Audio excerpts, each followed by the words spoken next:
Now, you did mention kings and seats, and it made me think, did you intend to have the grossest assassination of all time in your book, or did you just have to put it in there? You were just following the history. What can I say? This is what they say happened. You're referring to Edmund Ironside, and he was Ethelred's son. And after Ethelred died, he and King Canute, the Viking king at that time, basically just fought this running battle. I mean, up and down and back and forth across England. Neither one of them could gain an advantage, and they just ran roughshod over the English people. And it was getting to the point where, whoever wins this is going to be king of nothing because we've laid waste to the entire kingdom here. This was Canute talking to Edmund. Why don't we rule as co-kings? You take everything in Wessex, everything basically south of the Thames and to the west, and I'll rule everything north of that, Canute said, up into the Northlands. And Edmund thought that made a lot of sense. And I don't know that Canute was necessarily being honest about that because Edmund did not stay on the throne very long. Well, he ended on the throne. Literally and figuratively. The story goes that the assassin waited for him in the pit beneath the outhouse seat and waited for Edmund to come in and take a seat. Now, I don't know how you would recognize the king when he put his butt down on the seat above you, but maybe the assumption is that he was the only one who would be using that seat. So the assassin was down there with a dagger and waited for somebody to sit down and stuck the dagger up in him.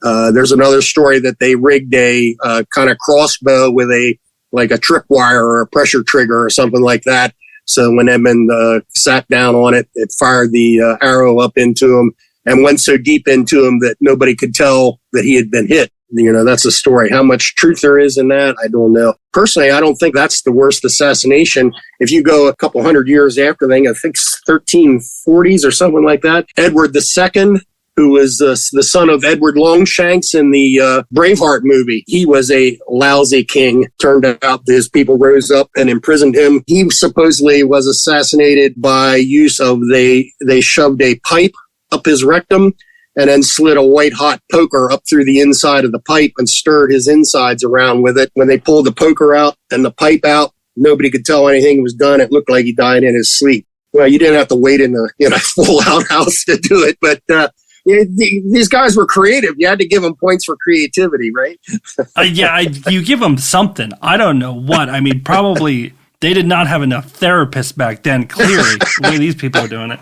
But I mean, especially Edmund Ironside, you don't want to think too much about how he ended, but he was someone that you really highlighted for me, that almost a missed opportunity, that there was a real good chance that he was going to be Alfred the Great level type ruler, because he seemed to start to bring it all together, but he didn't make it long. Right. He was a lot more warlike than Ethelred and fought Canute to a draw.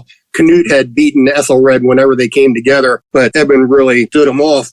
But again, fought him to a draw. Never really decisively beat Canute, and that's what makes the difference. I mean, if Edmund had been able to defeat Canute in the field and drive him off of England, then he could have taken the mantle of Alfred the Great, I think.